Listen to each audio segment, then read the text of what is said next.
مشکلیں اور رکاوٹیں ہر کسی کی زندگی میں آتی ہیں۔ پرانے وقت کی نیکی آج کی مشکل کو آسان کرنے کا باعث بن جاتی ہے۔ ہماری آج کی دعاؤں نے ہمارے کل کو متاثر کرنا ہوتا ہے۔ نیکی آپ دوسروں کے ساتھ نہیں کرتے ہو، نیکی آپ اپنے ساتھ ہی کر رہے ہوتے ہیں، کیونکہ رب العالمین ایک ذرہ برابر نیکی کا صلہ بھی ضرور لوٹا دیتا ہے۔ کامیابی کا پیغام: نیکی کر دریا میں ڈال۔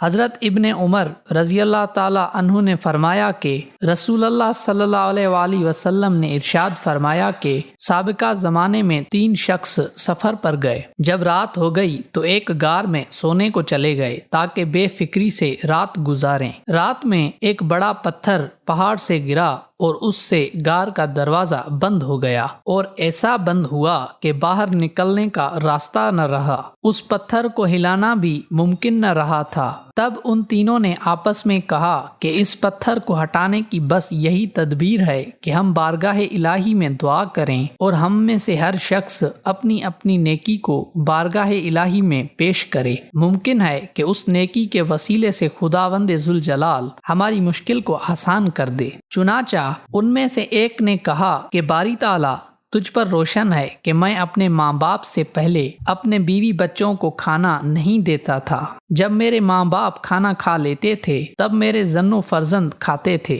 ایک روز میں کسی کام سے گیا تھا، بہت رات گئے واپس آیا تو میرے ماں باپ سو چکے تھے۔ میں ان کے لیے ایک پیالہ دودھ کا لایا تھا۔ میں ان کے جاگنے کے انتظار میں رہا اور وہ دودھ کا پیالہ میرے ہاتھ میں تھا۔ میرے بچے بھوک سے رو رہے تھے، لیکن میں نے ان سے کہہ دیا کہ جب تک میرے ماں باپ دودھ نہیں پی لیتے میں تم کو کھانا نہیں دوں گا، اور میرے ماں باپ صبح تک بیدار نہ ہوئے۔ میں دودھ کا پیالہ ہاتھ میں لیے اسی طرح کھڑا رہا، حالانکہ میں اور میرے بچے بھوکے تھے۔ الہی، اگر میرے اس عمل میں خلوص تھا تو ہماری اس مشکل کو آسان فرما دے۔ اس دعا سے پتھر اپنی جگہ سے ہلا اور ایک سوراخ پیدا ہو گیا، لیکن ہم لوگ اس سوراخ سے باہر نہیں نکل سکتے تھے۔ دوسرے ساتھی نے اس طرح دعا کی کہ خدایا، تجھ پر روشن ہے کہ میری ایک ہمزاد بہن تھی جس پر فریفتہ تھا، لیکن وہ مجھ سے کسی طرح راغب نہیں ہوتی تھی اور میرے کہنے پر عمل نہیں کرتی تھی۔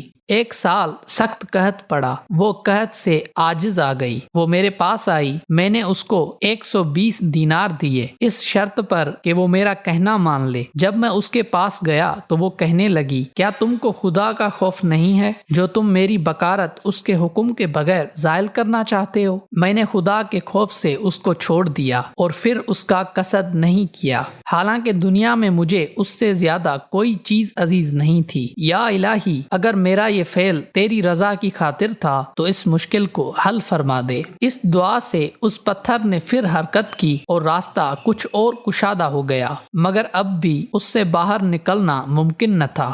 جب تیسرے کی باری آئی تو وہ کہنے لگا کہ ایک بار میرے پاس کچھ مزدور کام کر رہے تھے، سب اپنی اپنی اجرت مجھ سے وصول کر کے لے گئے سوائے ایک شخص کے۔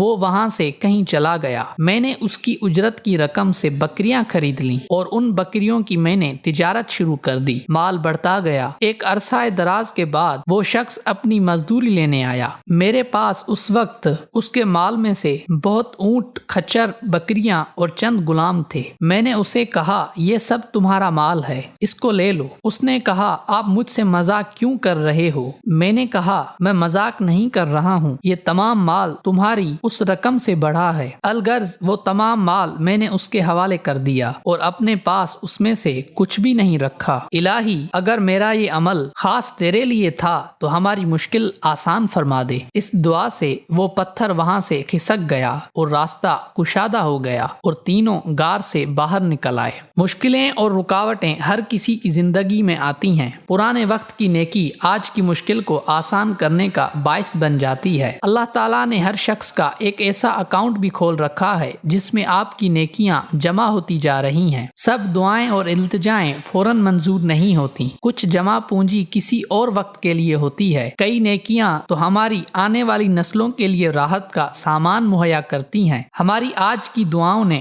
ہمارے کل کو متاثر کرنا ہوتا ہے، اس لیے ہر نیکی کو فوراً نہیں مانگنا چاہیے۔ نیکی کر دریا میں ڈال اور کر بھلا سو ہو بھلا، انت بھلے کا بھلا، کہاوتیں اسی حقیقت کو واضح کر دیتی ہیں۔ قائد اعظم رحمۃ اللہ علیہ سے کسی نے پوچھا کہ آپ اتنی محنت کرتے ہیں، آخر آپ کی کیا تمنا ہے؟ تو انہوں نے فرمایا، میں صرف اتنا چاہتا ہوں کہ جب روز قیامت خدا تعالیٰ کی بارگاہ میں پیش ہوں تو وہ اتنا کہہ دے کہ مسٹر جناح آپ نے بہت کمال کا کام کر دیا، یہی میرا انعام ہوگا۔ اس لیے ہمیں انسانوں کی خدمت کر کے صلہ خدا سے طلب کرنا چاہیے۔ آپ کوئی بھی نیکی کرتے ہیں تو اپنی بساط یعنی حیثیت کے مطابق کرتے ہیں، لیکن مالک کل کائنات اس کا صلہ اپنی شان کے مطابق دیتا ہے۔ حدیث شریف کا مفہوم ہے کہ بے شمار لوگ اس لیے جنت میں جائیں گے کہ دنیا میں ان کی دعائیں قبول نہیں ہوئیں، بس آپ اسباب کو دیکھنے کی بجائے اپنی کوشش کرنے کے بعد اس سے دعا کرتے چلے جائیں، وہ خود مسبب الاسباب ہے۔